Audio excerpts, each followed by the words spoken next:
चंद्रमा को श्राप किसने दिया? क्यों घटता बढ़ता है चांद?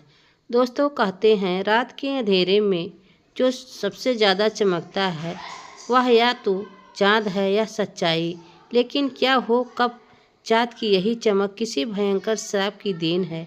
हाँ, हमारे प्यारे शांत सोमचंद्र देव को एक ऐसा श्राप मिला था जिसने न सिर्फ उनके तेज को बदल दिया बल्कि पूरे व्रत, उपवास, तिथियां और चंद्रमा के घटते बढ़ने के नियमों को जन्म दिया। पर यह श्राप किसने दिया, क्यों दिया और चंद्रमा ने ऐसा कौन सा अपराध कर दिया था कि उन पर यह साफ नजर आ गया? आज की कहानी एक ऐसा रहस्य है जो पुराने में छिपा है, पर जिसे सुनकर आपका मन कहेगा, क्या सच में चंद्रमा ने ऐसा किया था?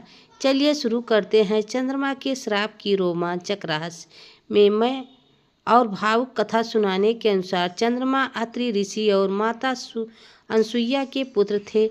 जन्म से ही वह अत्यंत सुंदर, तेजस्वी, शक्तिमान और मोहनी प्रभाव वाले थे। देवता हो या असुर, मनुष्य हो या ऋषि, हर कोई चंद्रदेव के रूप और शीतलता से मोहित हो जाता था। समय बीतता गया और देवताओं के राजस्व यानी चंद्रमा अधिक प्रसिद्ध होते हैं। पर यहीं से शुरू होती है वह कड़वी कहानी जिसे आगे चलकर उन्हें दिलाया गया। दक्ष प्रजापति की 27 पुत्रियां थी।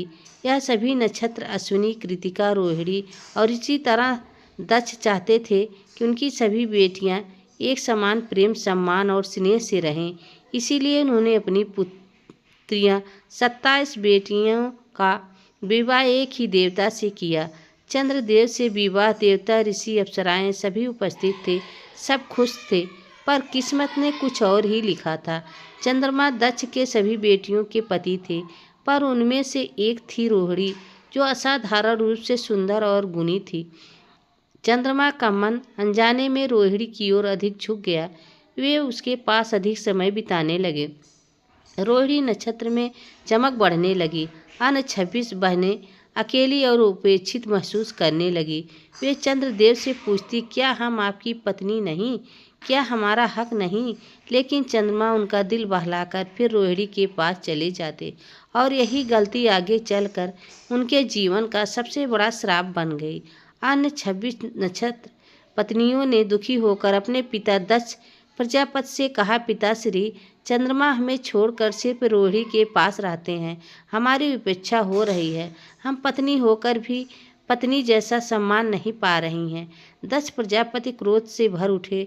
उन्हें लगा चंद्रदेव अहंकार में डूब गए हैं। उन्होंने चंद्रदेव को अपने दरबार में बुलाया। दक्ष ने कड़कते स्वर में कहा, हे चंद्रदेव, तुमने मेरी बेटियों से विवाह किया है पर उनका सम्मान नहीं किया। सिर्फ एक पुत्री के प्रति प्रेम है और अन्य 26 की अभिन्न या अनुचित है। मैं सभी का आदर करता हूँ, पर रोहिणी से मेरा हृदय थोड़ा अधिक जुड़ा है। दक्ष का क्रोध अपने चरम पर पहुँच गया। उन्होंने अंतिम चेतावनी दी, सभी से सम्मान व्यवहार करो वरना परिणाम भयंकर होगा। और चंद्रमा ने चेतावनी को गंभीरता से नहीं लिया और फिर वह हुआ जिसकी किसी ने कल्पना भी नहीं की थी। दक्ष प्रजापति का सबर टूट गया। उन्होंने तीव्र क्रोध में कहा, हे चंद्र, मैं तुम्हें श्राप देता हूँ। तुम धीरे धीरे बेकार हो जाओगे, तुम्हारा तेज घट जाएगा और तुम एक दिन अदृश्य हो जाओगे। और तभी चंद्रमा का तेज सच में घटने लगा। उनकी शीतलता कम होने लगी, उनका शरीर दुर्बल होने लगा। देवताओं में हाहाकार मच गया। यह था कृष्ण पक्ष का जन्म, चंद्रमा के घटने का नियम, जिसे आज भी पूरा संसार मानता है। चंद्रदेव विलाप करते हुए बोल उठे, मैंने ऐसा क्या अपराध कर दिया कि पूरा अस्तित्व खो रहा हूँ? हे देवता, मुझे बताइए। देवताओं को भी चंद्रमा की आवश्यकता थी और देवताओं ने शिव से प्रार्थना की, हे महादेव, चंद्रमा के बिना औषधि और जीवन के संतुलन के लिए वे सभी भगवान शिव के पास देवताओं ने शिव से प्रार्थना की, हे माधव, चंद्रमा ने बिना संसार अंधकार में डूब जाएगा, कृपा करें। शिव ने अपनी करुणा से उपाय बताया और चंद्रमा को अपने जटाओं पर स्थान दिया। इसीलिए शिव का एक नाम चंद्रशेखर हुआ। फिर शिव ने कहा, दक्ष का श्राप अटल है, यह नियम रहेगा। और इस प्रकार जन्म हुआ शुक्ल पक्ष का चंद्रमा के बढ़ने का नियम। अब चंद्रमा कभी पूर्णिमा बनते तो कभी अमावस्या, और यह चक्र सृष्टि में संतुलन का प्रतीक बन गया। चंद्रदेव का श्राप हमें बताता है, पश्चाताप संबंधों को तोड़ देता है, अहंकार कभी विनाश की जड़ बनता है, संतुलन जीवन का सबसे बड़ा नियम है और भगवान सदा अपने भक्तों के संकट को दूर करते हैं। अंततः चंद्रमा को श्राप किसने दिया?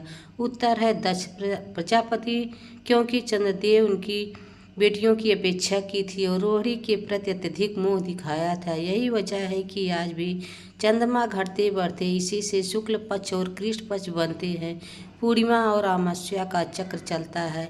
यह सब एक पिता के श्राप का परिणाम है। दोस्तों, यह सिर्फ एक कथा नहीं बल्कि एक सीख है। जो किसी एक से अत्यधिक जुड़ा जाता है वह अनजाने में शेष लोगों का हक मार देता है, और प्रकृति हमें हमेशा सबके लिए समान भाव रखने की प्रेरणा देती है। तो दोस्तों, अगर आपको यह पौराणिक कथा पसंद आई हो तो वीडियो को एक लाइक करें और हमारे चैनल पौराणिक को सब्सक्राइब करना ना भूलें। जय श्री कृष्ण, धन्यवाद।